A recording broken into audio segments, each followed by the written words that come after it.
Alright, what is up everybody? TgtRick here. Wow, you can't see me worth a damn, can you? That's probably not a bad thing. It's not the best of beard days for me. But today is the day of Cowlitz County Retro Expo for kids. One of my second favorite conventions of the year. The first one being Portland Retro, obviously, but this is definitely up there, right up there on the top of my list.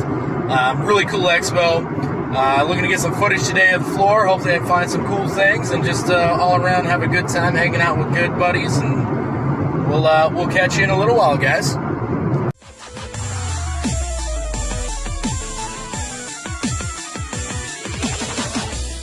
What is up, everybody? TgtRick here, back again with another video for you all. This one's a little different. This is my pickups and some footage from the Cowlitz Gamers for Kids Expo. This is my second year going. It's the 9th annual year it's been done.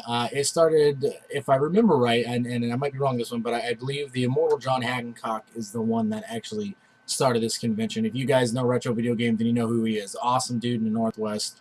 Amazing guy. And the best part about this is all the proceeds that this convention makes, it goes to help out the ARC of Cowlitz County, which is awesome, which helps out families in need and different things like that. So it's a really cool expo, a little bigger than the Portland Retro Swap Meet, but not by much if you guys went to that one last year.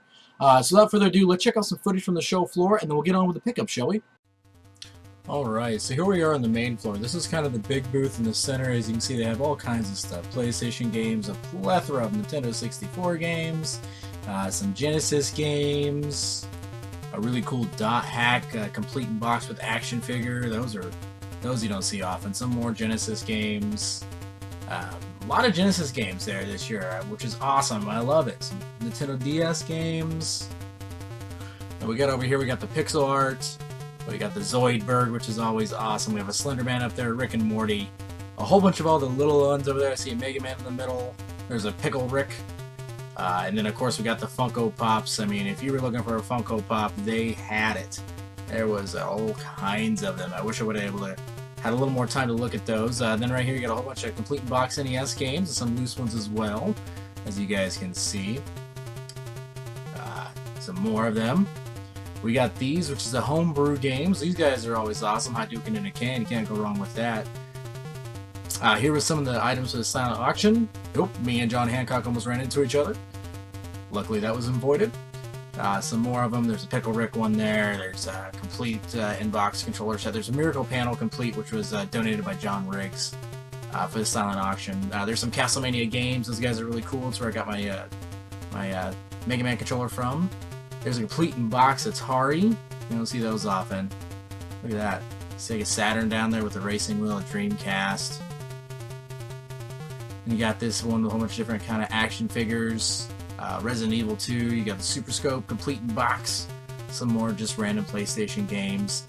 Here you had some really cool controllers. You got the Congas, you don't see those too often. A whole bunch of different manuals and stuff like that. And the awesome ET cutout, which is just amazing.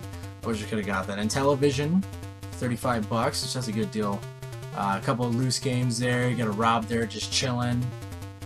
Let's see, we got another Hadouken in a can. Ryu was everywhere. Here's some more homebrew and Japanese games. As you guys can see, there's a Retron down there. There's a little Charmander chilling right there.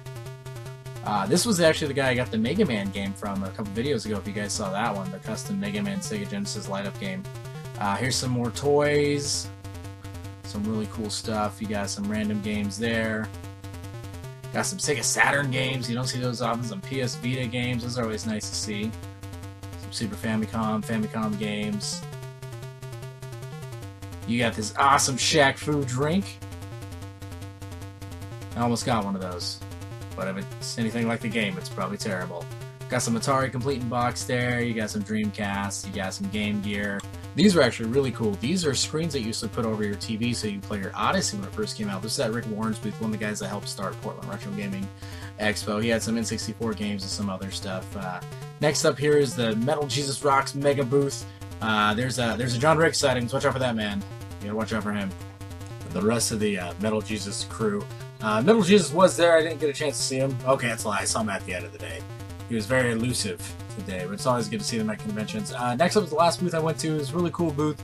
Everything was 50% off, and even later in the day, games were $1. It was amazing. This dude was staring me down hardcore. It was fantastic. That's going to do it for the show floor this year, folks. Just a show floor. But now let's get on to the pickup, shall we? So first off, I had to stop by my friend John Riggs' booth. If you don't know who he is, check him out on YouTube. I'll drop a link down below. He does an awesome series, awesome YouTuber, cool dude. He does an open cart surgery series, it's called, where people send him broken games and he sees if he can fix them and then shows you how. He does ROM hacks, he does reviews, all kinds of cool stuff. Like I said, I'll drop his name down below. Definitely check out his channel. Super cool dude. And with that being said, he released a brand new shirt. And I missed some of his past ones. He's had some really cool ones. I'll show them on the screen now. But I couldn't miss out on this one. And it was debuting at Cowlitz. And so I messaged him. He's like, yeah, dude, of course I'll have a shirt there for you. And so I picked it up. Look at that shirt. Not badass. Rigs on it. Control port.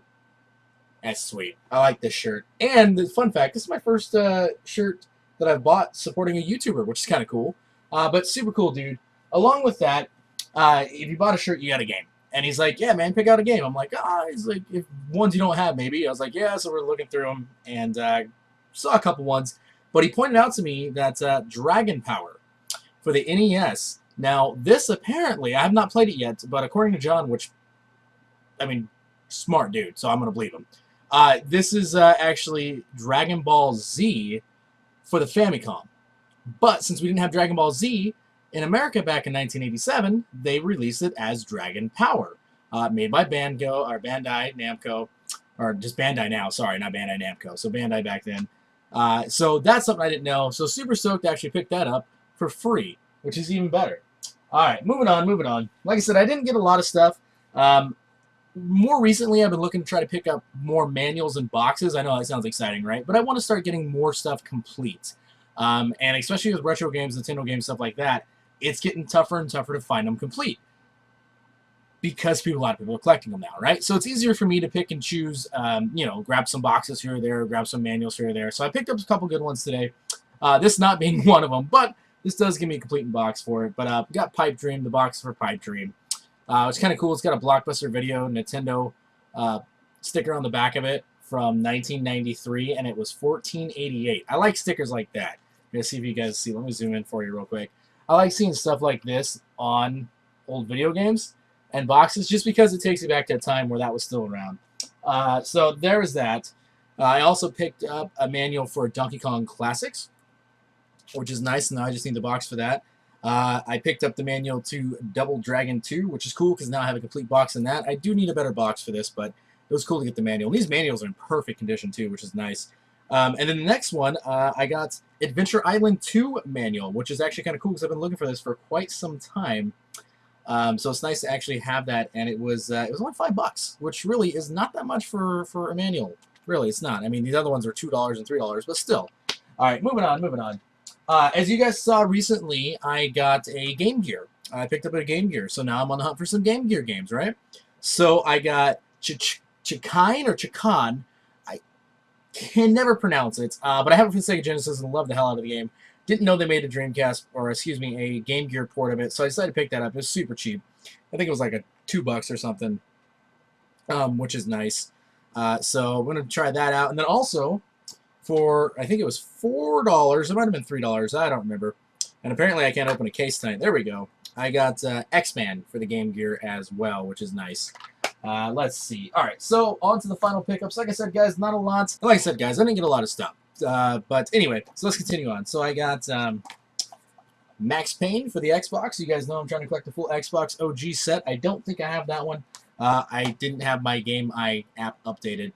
But anyway, then I got Max Payne 2, The Fall of Max Payne for the OG Xbox. I got the Chronicles of Reddit, Escape from Butcher Bay for the OG Xbox. I got 13 for the original Xbox. This is the game I remember playing at a friend's house a long time ago. I was probably, I mean, I don't want to say a long time ago, but I was like 13, I think, at the time. I think this game came out in, yeah, 2003. So I was 13 when I played this, which is ironic because it's called 13. That's some Inception shit right there. But anyway, could not remember for the life of me what this game was, and I finally saw it today, and I looked at the back, and it clicked. I was like, this was the game we used to play all the time. I probably shouldn't have been because it was rated M, but shh, they don't have to know. And then last but not least, I got Unreal Tournament for the PlayStation. Love Unreal Tournament. I don't think I've actually ever played it on the PlayStation. I've always played it on PC, so it'll be interesting to check that out. But that is everything I got, guys. Like I said, short, sweet, and simple.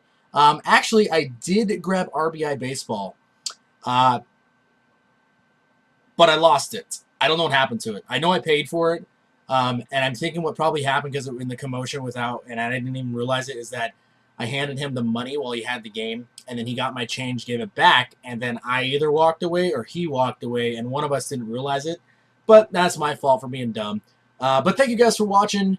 Like I said, this Cowlitz County retro is amazing, and it helps. It's for a good cause, and it's just a fun time all around. So if you guys can make it next year, I highly, highly recommend it. It is in Washington State, so if you don't know where Cowlitz County is, you're like, where the hell is that at? It's in Washington State. Thank you guys for watching. If you made it this far, hit that subscribe button if you haven't yet. Actually, it's probably going to be over here. Not over here. Sorry. It's somewhere here. You can follow me on Twitter at TgtRick, and I will catch you guys later.